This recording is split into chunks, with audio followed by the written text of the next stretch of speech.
On the 24th of April 1915, a group of Armenian intellectuals was rounded up in Istanbul and murdered. It marked the beginning of the Ottoman government's systematic removal of the Armenian minority from their historic homeland. Soykırım demek böyle bir boş soykırım değildir. İnsanları diri diri kiliseye sokmuşlar, insanları diri diri ahıra sokmuşlar. I'm Laura Petrosians. My family was one of the few to escape. I've come to Turkey to see what remains of my Armenian roots. It's just ruined. I'm Rengin Arslan. I'm a Turkish journalist.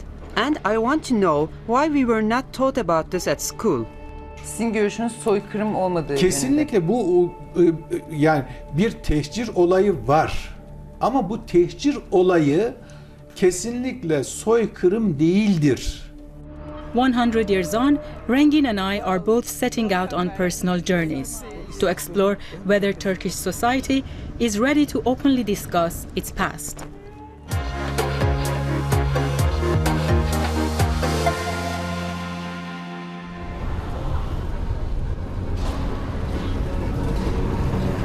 Rengin and I meet in the heart of Istanbul. Hello, Rengin. How are you? Welcome. Yeah. So this is your Thank you. family. Wanted to show you these pictures. My great-grandparents were from Van. In 1915, when they heard that killings have started, they left for Armenia. And that's where my grandmother was born. My great-grandfather was a silversmith. This is the Silversmith Association in Van. This picture was taken in 1908. This is Your grandfather. That's great. That's lovely. So what are you planning to do here? I'm gonna go to Van to see if there's any trace of silversmiths, if I can find anything about him, about Armenians. So what are you gonna do? I think I'm going to Eskişehir. It's my hometown, a very lovely city, and there were Armenians before 1915. I just want to learn more about what happened to them. So here's a good trip. So a great journey. Great journey.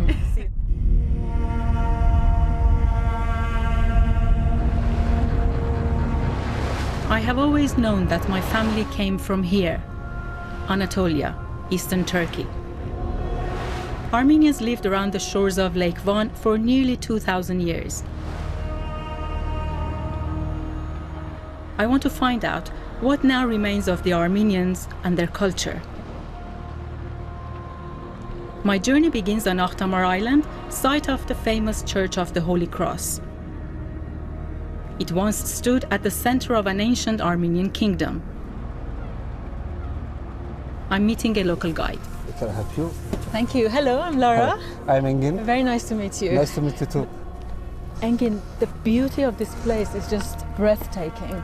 The lake, the mountains, and then the church. Look, when you're coming here, you feel different, I think. What was the importance of the church for Armenians living around here? Because it is the most beautiful church in Armenian arts.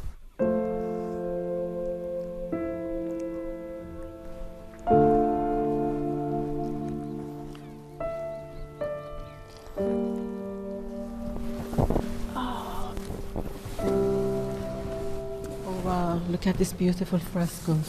Yeah. This is one of the few Armenian churches that is still standing in Turkey today. The frescoes all are original. Yeah, all original. Both. Is this an active church? It is not active church.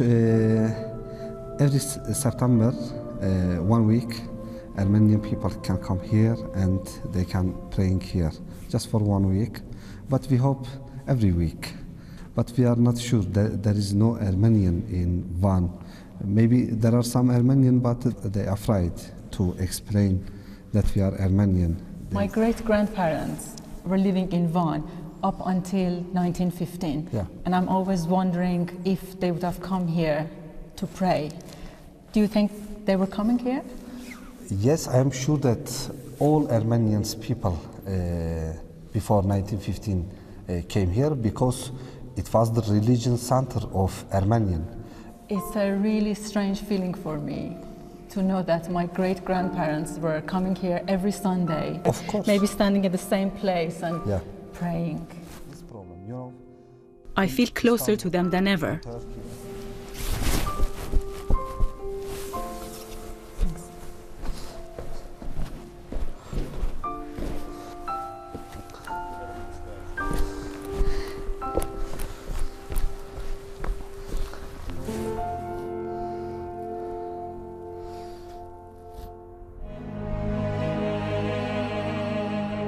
The modern city of Van is home to about 500,000 people, but there is no sign that Armenians ever lived here.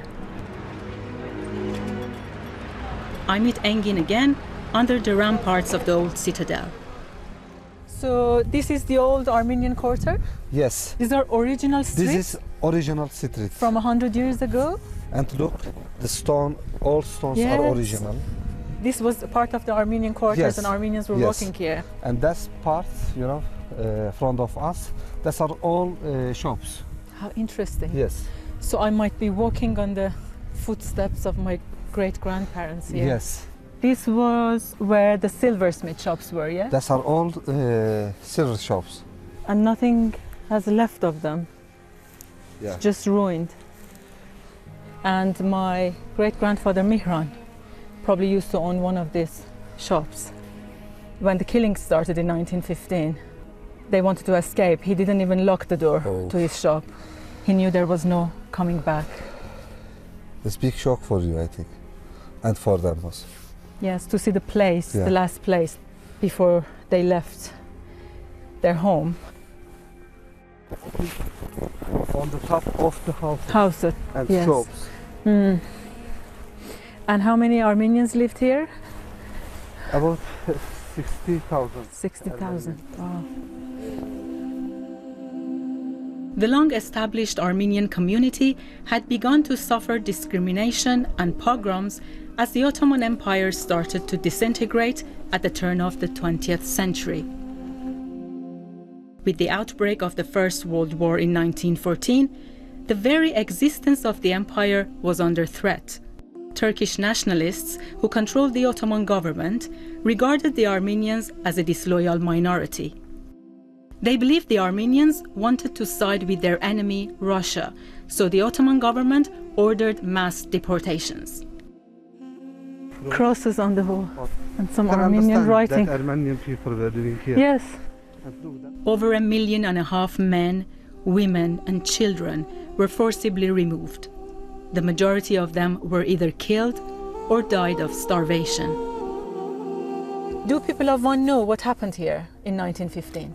You know, they know what happened in 1915, but they don't want to talk about it. But you think they knew that Armenians who were living here in this area were all killed? Yeah, You mean they know what happened, but it's difficult to talk about? Yes. They don't want to talk about, or they're fearful to talk about it? they don't want to talk about. It's very, very big shock for people. When you look at the city, you don't see any places, you know. They were living here together, friendly, you know, neighbors.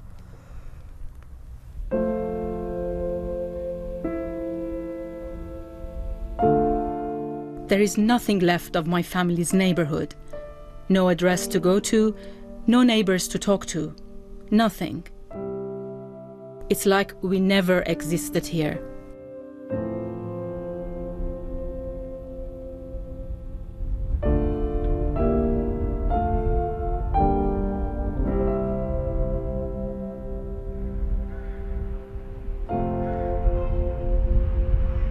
Armenians were deported and killed across the whole of Anatolia.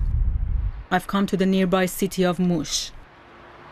In 1915, just under half the population was Armenian. Today, the town is mainly Kurdish.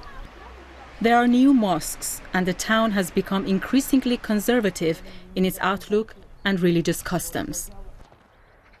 Very few Armenian buildings remain. But I want to see if there are any hidden Armenians still living in this Muslim town. In the back streets of Mush, I visit the newly opened Armenian Cultural Center. Its founder tells me how being born an Armenian means he has lived a life in fear. Bizim büyüklerimde biliyorsunuz kılıçtan geçen Ermeniler. Soykırım demek böyle bir boş soykırım değildir. İnsanları diri diri kiliseye sokmuşlar, insanları diri diri ahıra sokmuşlar. Soykırım olduktan sonra biliyorsunuz bizim ne kadar güzel kızlarımız varsa, gençlerimiz varsa belli insanları zorla almışlar. Burada zaten Hristiyanlık olmadığı için yani zorunlu bir Müslüman olunmuş. Veyahut da burada şu var, mesela derneği açtıktan sonra insanların çoğu geldi, işte bizim nenemiz sizdendir. Yani burada en az 10 bin, 15 bin Ermeni torunları var. Ermeni yeğenleri var, yani kesinlikle var. Tabii biz onu bilmiyoruz, sonradan biz onu öğrendik. Are there still fears for Armenians in Muş? Evet, doğrudur. Muş'taki Ermeniler daha Cumhuriyet Caddesi'nden, yani derneğin burada olduğu dolayısıyla bazıları gelmiyor. Bazıları bu sokaktan bile geçmiyor. O Türkiye Cumhuriyeti'nde 2 yıl askerlik yapıyorsak, biz Türkiye Cumhuriyeti'nde eğer gerçekten vergi veriyorsak, bu Ermeni milletin tüm haklarını alacağız.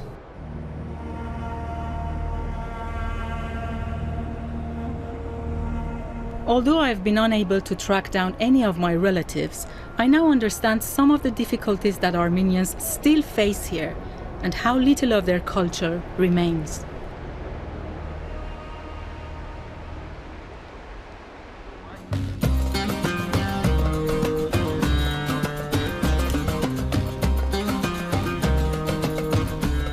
While Lara has been in eastern Turkey, I've come to my hometown of Eskişehir in central Turkey.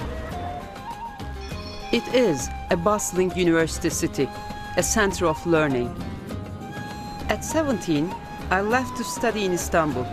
It was only then that I learned there had been a large Armenian community in Eskişehir. I've come home to find out more about this hidden history. I start at a Turkish cultural center right in the heart of my city, which was once an Armenian church. A local Turkish historian, Kemal Yakut, is going to show me around. Bu binanın önünden her geçişimde hüzünlenirim. 1915'te Ermeniler bu topraklardan atıldıktan sonra bu bina önce kaderine terk edilmiş. Mülkiyeti çok el değiştirmiş. Daha sonra 1945 yılında bir sinemaya dönüştürülüyor. Maalesef başlangıçta kültür ya da tematik filmler oynatılırken 1970'lerde, 1980'lerde erotik filmlerin de gösterildiği bir yere dönüştü. Orijinal halinden yalnızca bu kubbe kalmış durumda. Hatta bir fotoğrafına ulaşmaya çalıştım. Şu kilise dışarıdan görünüşü. Dolayısıyla bütün bu çerçevesi sonradan çok değişmiş. Kesin, evet. Öyle değil mi? Binanın ön yüzü özellikle çok değişmiş şu. Neden Eskişehir'deki veya Türkiye'deki Ermeni tarihini bilmiyorduk ve bu bize neden öğretilmedi? Şimdi bu yalnızca Eskişehir'in meselesi değildi. Bu Türkiye'nin aslında büyük bir meselesiydi. Tabii bir ulus devlet kurulmaya çalışıldı. Bunlar hepsi bir kenara itildi ve bizim hafızalarımızdan çıkartıldı. Çünkü bir milli tarih inşa edilmeye çalışıldı. This part of the city's history was not taught at my school. So I decided to tackle a professor of history who teaches at the university here in Eskişehir. Eskişehir'de de Ermeniler yaşamışlar fakat bu bize pek anlatılmadı ders kitaplarında veya sözlü tarihte. Neden böyle? Niye yoktu? Bu şunun için, yani Cumhuriyet milli bir devlet kurmuştur. Bütün insanları üst kimlikte, yani Türkiye Cumhuriyeti yurttaşlığı kimliğinde birleştirmişti. 100 yıl önce baktığımız zaman, özellikle dünya açısından baktığımız zaman bir şey görüyoruz. Birinci Dünya Savaşı gibi oluk oluk insan kanının aktığı bir savaş. Rusya Osmanlı'yı yenebilmek açısından Ermeni halkından yardım almak istiyor. Onları kışkırtıyor. Osmanlı yöneticilerini kendi güvenliklerini sağlayabilmek, yani askerlerini Kafkas cephesinde Rus ordusuyla çarpışan askerlerinin güvenliğini sağlayabilmek için Ermenileri ateş hattından, ordunun savaştığı bölgelerden alıp başka bir yere gönderme kararı alıyor. Ve bu karar çok tartışma yaratıyor. Sizin görüşünüz soykırım olmadığı Kesinlikle yönünde. bu yani bir tehcir olayı var. Ama bu tehcir olayı kesinlikle soykırım değildir.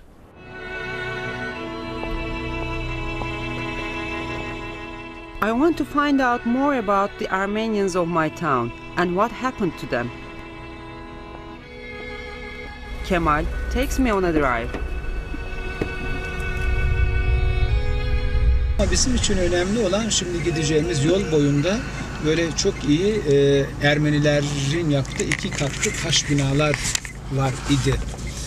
Onlar hatta son dönemlere kadar bir kısmı varlığını devam ettirmişti. Fakat sonradan onlar yıkılıp yerlerine büyük apartmanlar, binalar yapıldı. Peki el değiştirme nasıl olmuş? Bu mallar, evler, arsalar, tarlalar Eskişehir'in zenginleri tarafından ucuz bir bedelle satın alındı.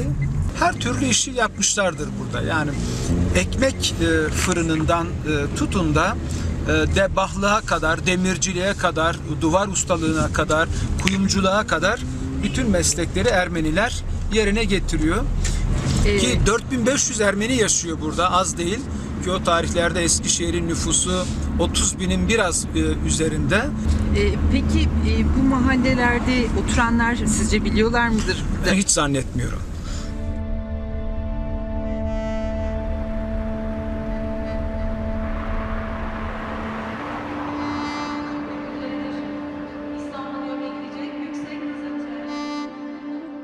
Şimdi bu demiryolu hattının Eskişehir Ermenileri için özel bir yeri var.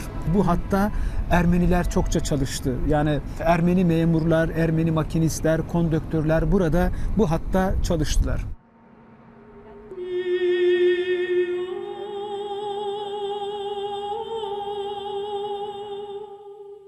Şimdi burada 1915'te Ermeniler tehcir edilirken bu demiryolu hattı çoğunlukla kullanıldı. Eskişehir'de yaşayan Ermenilerin son durağı ve burada bu trenlere binip bir meçhule doğru, bir bilinmeze doğru gittiler açıkçası. Peki çok teşekkür ederim. Ben teşekkür ediyorum sana.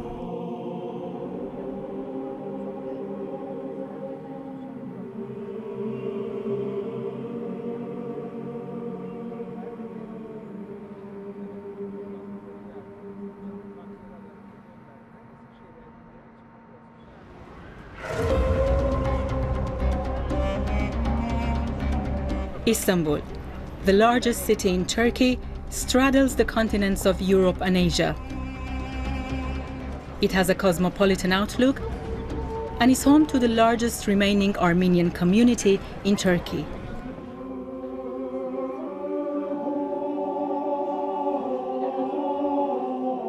Ասկությունը եւ գրոնքը մերքով իրար մեջ չեն կնազատել։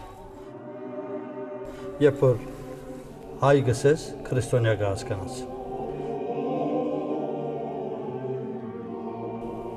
Եկեղեցին առաջ որպես քրիստոնյա ապրիլ զարգացած քաղաքների մեջ ավելի ազատ է ոսո մեջ։ Այս կառավարության շրջանի, որ ազատություն կտան, գրոնքի ազատություն դրվեցավ, խոսելու արդահայտվելու ազատություն դրվեցավ մարդոց եւ մեջտեղ ելան ազատորեն առանց վախնալու ասելու որ իմ արմատս է հայ է բայց կավարի մեջ քիչ մարդը դարբեր է լակավին կավարի մեջ վախ ունին մարդիկը բոլորը մեջտեղ ելան ու հայտարարել որ ես քրիստոնյա եմ մարդիկ վախով մեծած են հոտ եւ դա կան այդ վախը չեն գսած վրան իրենց վրային էլ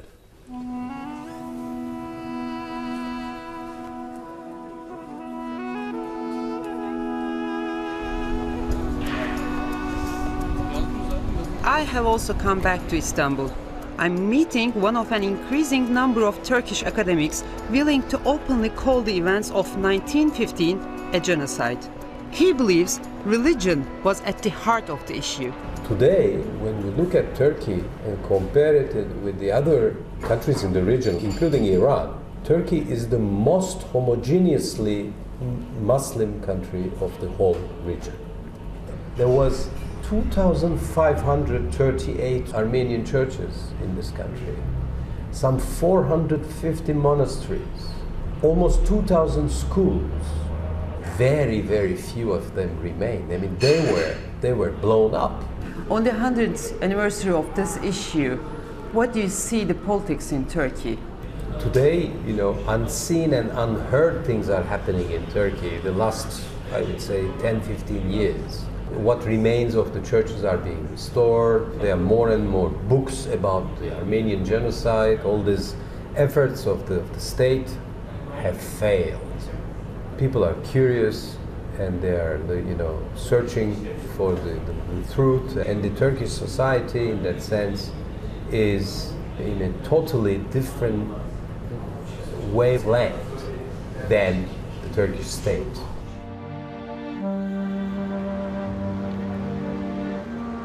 An 11-meter-high statue of Kemal Atatürk, the founder of the Turkish Republic, occupies a prominent position on Istanbul's Taksim Square.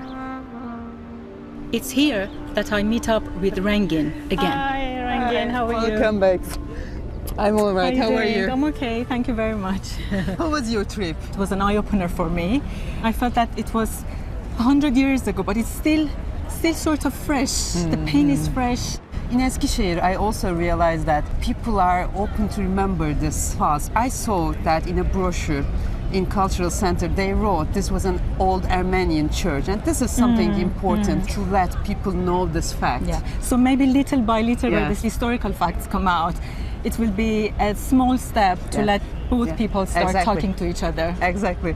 It's great to see you again. You too. You too. Bye. Bye.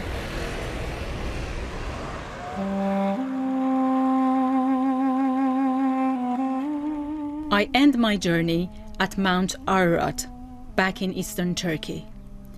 Once part of the ancient Armenian kingdom, it remains a potent symbol of Armenian identity. It's 100 years since my family fled these lands. Despite the passing of time, I feel those terrible events of 1915 remain an open wound.